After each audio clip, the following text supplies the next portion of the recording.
perhaps know the name of the name of the performance, whatever. Attitude.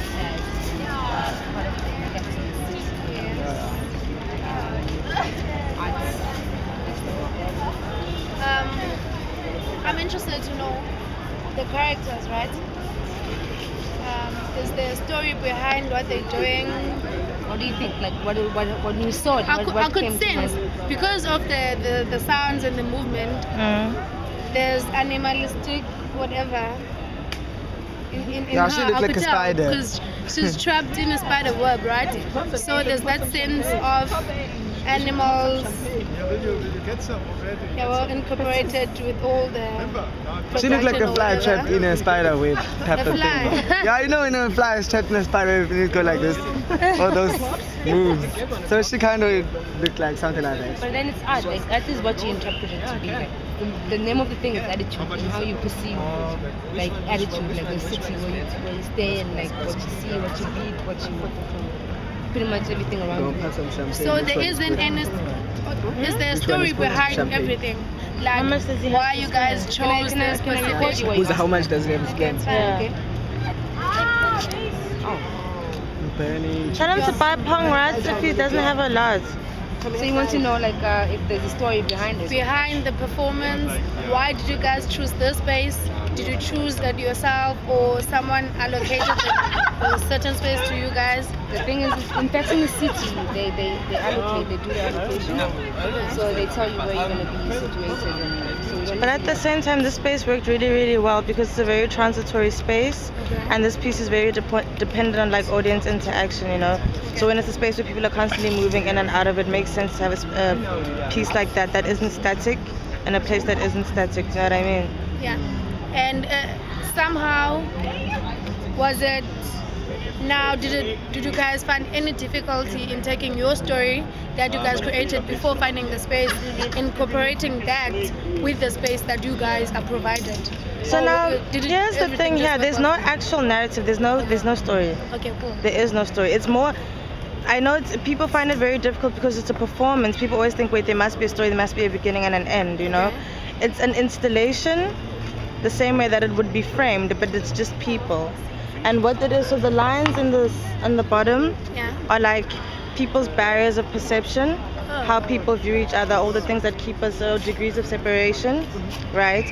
Which is why we're encouraging people to push the trolley, because then you're blurring the lines that you have between you and other people, and all the things that make them less human, or no, they're gay, they're black, they're white, all that shit falls away. So she was then physically entrapped. So that's what it was showing. It was difficulty of movement, physically entrapped, something that physically ails you. Whereas Kanye was speaking about physiological conditions that ail us as South Africans. So there was the maid, there was somebody who was living in the RGP house, there was a Marikana miner, an alcoholic, you know? I'm stuck. So I'm really interested in what you guys have to say about them. Like, all of you, all three of you. I thought there was like a storyline behind it, since you like now telling us that there's no beginning or end. I couldn't understand like, so, and we were here because of like an assignment. We had to watch 3 productions that are part of the festival. So we came here and we watched. I don't know. I couldn't like interpret it. I couldn't understand. Differentiate like or catch up on the barriers that you were talking about. But I could sense. I saw the part where she is trapped, and I saw that they separated in a bit because she's white here and she's black on the other side. But you don't really get why though, like the barrier between them. But another barrier that I think was for the viewers was there was one scene here, one scene over there, and there's like a huge space in between, and they're doing different things. So I like, look there, look here, you know. So then I didn't quite understand. I didn't get what she was doing. With her, I could kind of form my own imagination.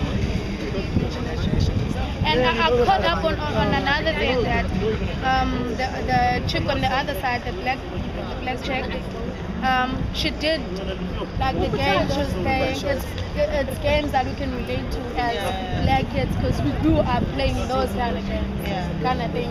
So it's like the African culture or kind of thing. So I got up on that, and yeah. So did you like it? Sum it up. Yeah, it's fun. It's creative. Let me just put it that way. It's creative. It's art. Yeah. Basically, it's art. Hi. I like the image. I know the images. Yeah, we the like the image over here, images. I liked it. It's fun. Interesting anyway that when you're doing different things at once, so like the audience kept on looking, like they didn't know Way to focus. why to feel like doing different things.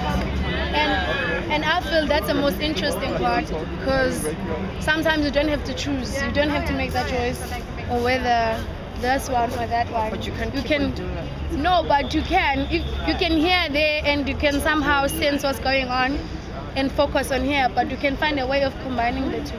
It's part of she's doing drama, it's part of a play that we're going to do. We're trying to do something like that, combining two things that seem different, but making it one in a way.